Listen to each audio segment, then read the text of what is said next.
بعض اوقات مجھے واضح سمجھ آتی ہے کہ اللہ میری پکار سنتے ہیں اور کسی نہ کسی وسیلے سے مجھے جواب بھی دیتے ہیں۔ میں اپنے رب کی نگاہ میں ہوں۔ یہ احساس بہت ہی کمال کا ہے۔ تمہارے آنسو جو تمہاری روح میں اترتے ہیں پر کسی کو دکھائی نہیں دیتے، وہ اللہ پاک دیکھتا ہے۔ وہ تمہاری تکلیف سے بے خبر نہیں ہے۔ تم نہیں جانتے لیکن وہ تمہاری حفاظت کیے ہوئے ہے۔ ہر طوفان بربادی لے کر نہیں آتا۔ جیسے حضرت نوح علیہ السلام کے لیے طوفان ہار نہیں بلکہ جیت لایا تھا، ویسے ہی تمہاری آزمائش تمہاری جیت بن جائے گی۔ آغاز میں چوٹ ہے تو اختتام میں شفا بن جائے گی۔ وہ تمہیں ایسے نوازے گا کہ نمازوں میں تمہارے گرنے والے آنسو اللہ پاک جی کی رحمت پر حیران رہ جائیں گے۔ مصیبتیں، پریشانیاں، دکھ، تکلیفیں، یہ سب زندگی کا حصہ ہے۔ بس یاد رکھنے والی بات یہ ہے کہ اللہ عز و جل اپنے بندوں کو کبھی بھی کسی بھی حال میں اکیلا نہیں چھوڑتا۔ بس اسے پکارنے کی دیر ہے، اس کے آگے رو لیا کریں۔ ممکن ناممکن تو ہم انسانوں کے لیے ہے، اللہ قدیر کے لیے کچھ بھی ناممکن نہیں۔ وہ تو معجزے کرتا ہے۔ اللہ کو بتایا کریں کہ آپ کیا محسوس کر رہے ہیں، کتنی تکلیف میں ہیں آپ۔ اس سے بات کر لینا، اس کے سامنے رو لینا ہی آپ کے دل میں سکون اتار دے گا۔ بے شک وہ دلوں کا ہم راز ہے۔ ہم مسلسل آزمائے جاتے ہیں، خواہ نعمتوں کے ذریعے یہ دیکھنے کے لیے کہ ہم کتنے شکر گزار ہیں، یا مشکلوں کے ذریعے یہ دیکھنے کے لیے کہ ہم کتنے صابر ہیں۔ ایک وقت ایسا آتا ہے انسان کی زندگی میں جب اسے اللہ کی رضا پر اپنی مرضی، اپنی خواہش، اپنا اختیار قربان کرنا پڑتا ہے۔ جو پہلے ہی یہ سبق سیکھے ہوئے ہوتے ہیں ان کے لیے یہ مشیت کا حصہ بننا آسان ہو جاتا ہے۔ جنہوں نے سر جھکانے کی مشق نہیں کی ہوتی ان کے لیے زندگی عذاب بن جاتی ہے۔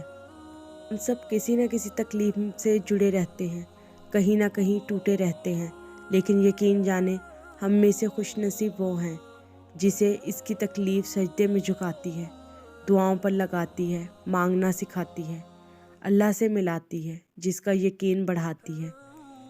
کیونکہ جس کا غم اسے اللہ سے جوڑ دے، اس کا وہ غم نہیں تھا، وہ اس کے لیے اللہ کی چاہت تھی۔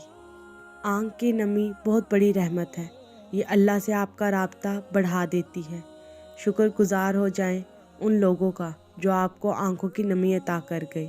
شکر عطا کریں اس تکلیف کا جس نے آپ کی آنکھ کو پرنم کر دیا۔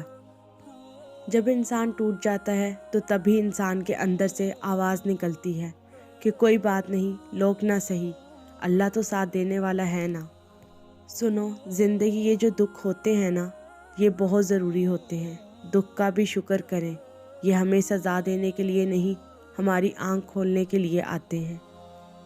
جیسے کوئی بچہ چوٹ لگتے ہی رو کر دوڑ کر اپنی ماں کے پاس جاتا ہے، اپنی ماں کی طرف بھاگتا ہے، اسی طرح ہم بھی مشکل، دکھ، درد اور پریشانی میں اپنے رب سے رجوع کرتے ہیں۔ مایوسیاں محسوس ہونے لگیں تو مہربانیاں گننا شروع کر دیں۔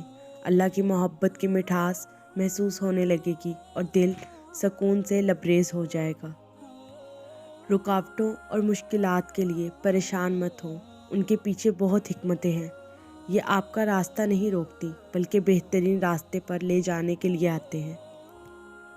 تہجد ان سارے غموں کے لیے مرہم ہے جو آپ کو ساری رات سونے نہیں دیتے۔ اپنا درد صرف اپنے رب کو بتائیں۔ اگر آپ واقعی چاہتے ہیں کہ آپ کا معاملہ اللہ کے پاس جائے تو لوگوں کو ان کے حالات پر چھوڑ دیں اور آپ صبر کریں اور ان کے لیے دعا کریں۔ پھر دیکھیں، ایک طرف لوگ چال چلیں گے تو دوسری طرف آپ کا رب چال چلے گا۔ وہ آپ کی طرف سے حساب لے گا، اور یاد رکھیں آپ کا رب کسی کے ساتھ رائی کے دانے کے برابر بھی زیادتی نہیں ہونے دیتا۔ آپ کا اللہ بہترین طریقے سے چال چلنے والا ہے کیونکہ وہ بہترین کارساز ہے۔ اور اللہ کے سوا نہ کوئی تمہارا سچا دوست ہے اور نہ ہی کوئی مددگار۔ بہت دفعہ ایسا ہوتا ہے کہ انسان کسی شدید ذہنی الجھن میں ہوتا ہے اور ایسے ہی اسکرول کرتے ہوئے ایک ایسی آیت مبارکہ سامنے آتی ہے جو بالکل ہماری ذہنی الجھن کا جواب ہوتی ہے۔